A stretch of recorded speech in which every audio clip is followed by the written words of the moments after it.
À la une de ce 1945, le 11 novembre, journée dédiée aux légitimités traditionnelles, les valeurs socioculturelles sont mises en avant pour cette troisième édition, célébrée ce lundi matin au CICB. Le PDG de la société minière Resolute Mining et deux autres cadres sont en garde à vue. L'information émane d'un communiqué publié sur le site de la société. D'amples informations dans un instant. Plus que jamais, la planète est au cœur de préoccupations. Nous irons à Azerbaïdjan où s'est ouvert ce lundi la COP29. Les enjeux de cette 29e conférence des Nations Unies sur le climat sont importants. Voilà pour les sommaires et c'est parti pour une nouvelle édition riche en informations. Mesdames et messieurs, bonsoir. Rôle et responsabilité des légitimités traditionnelles dans la préservation et l'éducation aux valeurs socio-culturelles.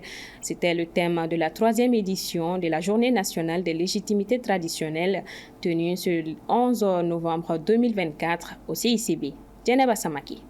Cela fait exactement 3 ans que le 11 novembre de l'année est consacré aux légitimités traditionnelles, une manière pour les autorités de la transition de célébrer et honorer les gardiens des us et coutumes afin de les impliquer dans la préservation et l'éducation aux valeurs socio-culturelles. Les légitimités traditionnelles ne sont pas des vestiges du passé. Elles sont au contraire une richesse vivante. Un lien essentiel entre l'État et les populations. Il s'agit, dans ce cas, d'accorder l'audience et le crédit nécessaires à leur avis dans les prises de décision sur les questions de développement. Selon le ministre de la Réconciliation, ces autorités traditionnelles gardiennes des pratiques et savoirs culturels sont les vecteurs d'une transmission précieuse des valeurs qui font l'identité du Mali. Nos légitimités traditionnelles occupent une place cruciale dans notre société malienne.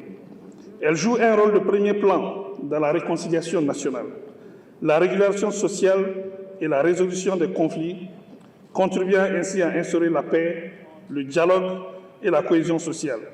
L'objectif général de cette journée est de contribuer à mieux exploiter les systèmes de gouvernance des légitimités traditionnelles dans la préservation de l'éducation aux valeurs socio-culturelles. Notre pays est à la croisée des chemins, ballotté par des vents nouveaux, en proie à des mutations de tous ordres, où une certaine modernité a failli le couper de ses racines.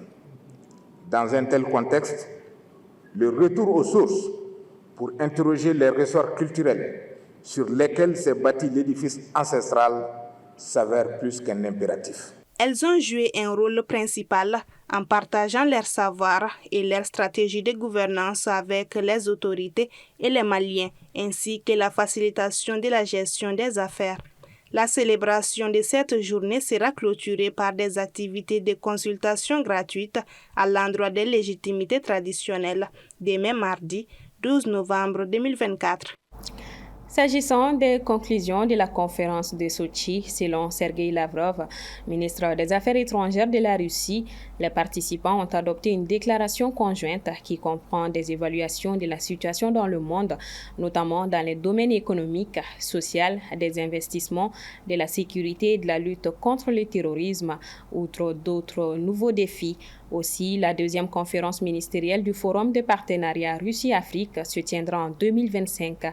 Cette première conférence avait pour objectif de faire le point sur les dispositions des déclarations adoptées lors de ces deux sommets et d'identifier des perspectives de coopération orientées vers l'avenir afin de mieux répondre aux attentes et aux aspirations des États africains.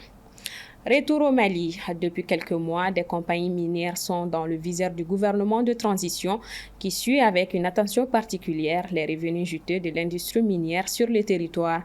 Selon un communiqué publié hier dimanche sur le site de la compagnie Aurifère Resolute, son PDG et deux autres de ses cadres ont été arrêtés vendredi et placés en garde à vue. On en sait davantage avec Soumaïla Fani.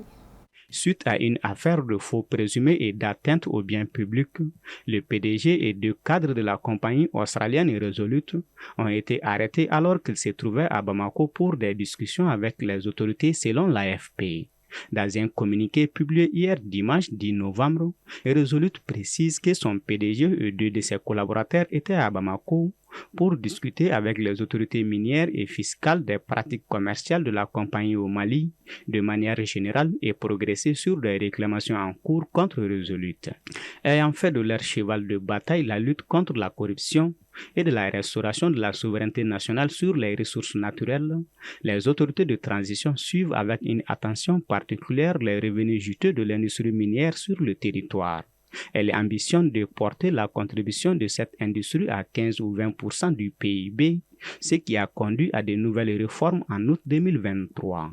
Dès lors, les compagnies étrangères qui tiennent le secteur sont soumises à des pressions accrues. On peut dire que l'État malien s'est enfin réveillé, parce qu'avec le temps, on a su que les compagnies multinationales qui sont en train d'exploiter notre or, ce sont ces compagnies-là qui deviennent de plus en plus riches et la population malienne vit dans la pauvreté totale. Donc aujourd'hui, l'État a mis la main à la pâte.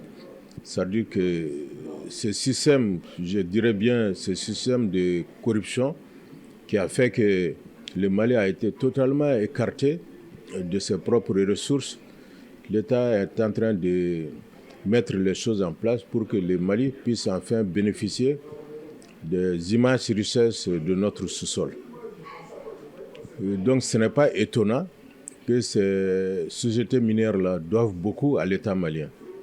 La mine de Siama, l'un des projets phares de Resolute Mining, car actionnaire majoritaire à hauteur de 80% et 20% pour l'État malien, joue un rôle central dans la stratégie d'expansion de l'entreprise.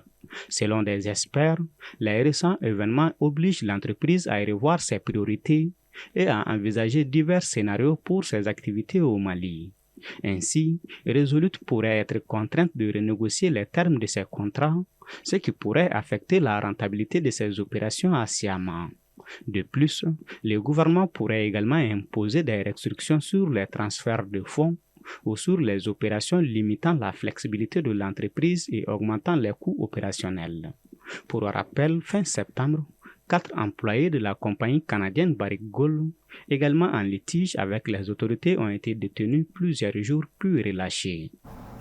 Dans la même veine, un important site d'orpaillage clandestin a été démantelé à Sikoto, en bordure de la Falémé, selon un communiqué de la DIRPA publié ce dimanche 10 novembre.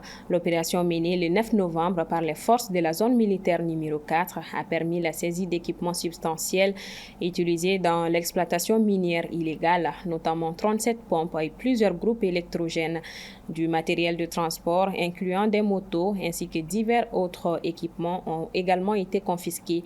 Cette intervention s'inscrit dans le cadre des patrouilles régulières effectuées dans la région visant à faire respecter les décrets interdisant les activités minières aux abords de la Falémé. Un autre sommet extraordinaire s'est ouvert ce lundi, initié cette fois-ci par l'Arabie saoudite, avec la participation des pays arabes et islamiques membres. L'objectif de ce sommet arabo-islamique est d'examiner le développement de la situation sécuritaire dans la région. Le sommet devrait discuter de la prise de décisions concrètes pour donner suite à la mise en œuvre des décisions prises lors du sommet de 2023 et mettre fin aux attaques israéliennes contre Gaza, la Cisjordanie, le Liban et d'autres pays de la région. Actualité internationale toujours, la conférence des Nations Unies sur le climat s'est ouverte ce lundi 11 novembre à Bakou, en Azerbaïdjan. L'événement qui se tiendra jusqu'au 22 novembre a d'énormes enjeux avec des attentes fortes sur le financement climatique. Les négociations risquent d'être très difficiles selon des observateurs. Aminata Keïta. C'est la 29e conférence climatique de l'ONU qui vient de s'ouvrir avec un cri de cœur et un appel à la coopération mondiale. Cette COP est un moment de vérité pour l'accord de Paris, a lancé son président, qui n'est autre que Mukhtar Babayev, ministre de l'économie et des ressources naturelles de l'Azerbaïdjan.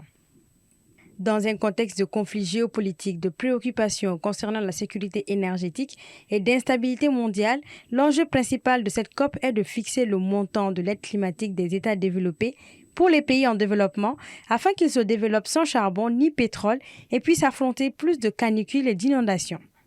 En 2022, ce montant a été fixé à 116 milliards de dollars par an. Pour cette COP29, les pays pauvres réclament un nouvel engagement chiffré en milliers de milliards par an. Cet argent, en grande majorité des prêts, permet de construire des centrales solaires, d'améliorer l'irrigation ou d'aider les agriculteurs face aux sécheresses. Cette réclamation est jugée irréaliste pour leurs finances publiques par les Occidentaux. À l'ouverture de la COP, le chef de l'ONU Climat, Simon Stiell, a affirmé que les ambitions de l'accord de Paris sont en grand danger. Il a invité les grandes puissances à renoncer à l'idée que le financement de l'action climatique est une œuvre de charité. Pour lui, un nouvel objectif ambitieux en matière de financement de l'action climatique est dans l'intérêt de chaque nation, y compris les plus grandes et les plus riches. Le Mali fait face depuis plusieurs décennies aux impacts de la dégradation des conditions climatiques. Désertique sur une large partie de son territoire, il compte 124 millions d'hectares dont 60% de désert, 4% de forêts potentielles et 36% de terres utilisables pour l'agriculture et l'élevage. L'économie, essentiellement basée sur l'exploitation des ressources naturelles, accroît la dépendance aux aléas climatiques selon les données de l'Instat. Pour Berthélemy Nyambangali, directrice du Centre international pour le conseil CICF, spécialisé en accompagnement et formation dans les domaines de la finance durable, de la sécurité et du changement climatique au Mali, les conséquences du changement climatique concernent tout le monde et les solutions doivent être globales. Pour la présidente du CICF, la COP29 est surtout l'opportunité pour les pays en développement de se faire entendre et de mettre en œuvre la responsabilité collective. Quant aux responsables de l'Agence pour l'environnement et le développement durable AEDD, cette occasion sera saisie par la délégation malienne pour demander l'accélération des mesures visant à lutter contre le changement climatique. En marge de la COP29, le sommet des dirigeants mondiaux pour l'action climatique est prévu pour les 12 et 13 novembre. Avant la COP30 qui se tiendra au Brésil l'année prochaine, les dirigeants doivent présenter des engagements nationaux forts en matière de climat. Mais beaucoup d'acteurs clés seront absents de ce sommet, notamment les États-Unis, plusieurs dirigeants européens, la Russie, le Brésil ou encore le Royaume-Uni. Environ 65% des banques opérant en Afrique subsaharienne considèrent les risques liés à la cybersécurité comme un frein majeur à l'accélération de leur transformation numérique, selon un rapport publié le 7 novembre par la Banque européenne d'investissement. Ibrahim Babi.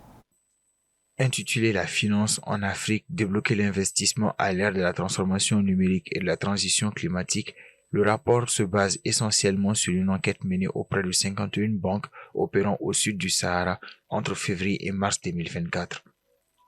Les craintes en matière de cybersécurité que suscite l'intégration des technologies digitales dans l'ensemble des activités bancaires sont également perçues comme un frein modéré ou mineur à la poursuite de la transformation numérique par 31% des établissements interrogés.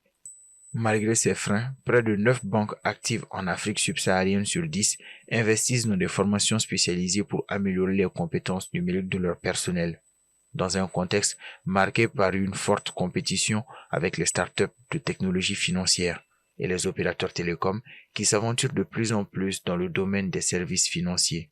Lorsqu'on entre dans le processus de digitalisation, il pourrait y avoir des failles et la cybercriminalité est une activité permanente. Les banques font beaucoup d'efforts. Elles informent les clients des attitudes à ne pas avoir. Par exemple, ne pas partager son mot de passe, ne pas utiliser des connexions insécurisées. Le rapport indique dans ce cadre que le secteur des technologies financières a enregistré une croissance modérée ces 2 dernières années, après une expansion rapide entre 2020 et 2022. En janvier 2024, on recensait plus de 1263 fintech en Afrique, contre 1049 en avril 2022 et 450 en 2020. Les services de paiement et de prêt restent les produits financiers prépondérants proposés par les fintech. 33% des entreprises du secteur offrent des solutions de paiement et 19% des produits de prêt. Les fintech restent cependant fortement concentrés dans les plus grandes économies d'Afrique. Le Nigeria, l'Afrique du Sud, le Kenya et l'Égypte accueillent environ 70% du total de ces startups qui révolutionnent le monde de la finance en Afrique et attirent environ 80% des financements orientés vers ce secteur. Fin de ce 1945. Merci à vous de l'avoir suivi. Bonsoir à tous et à demain.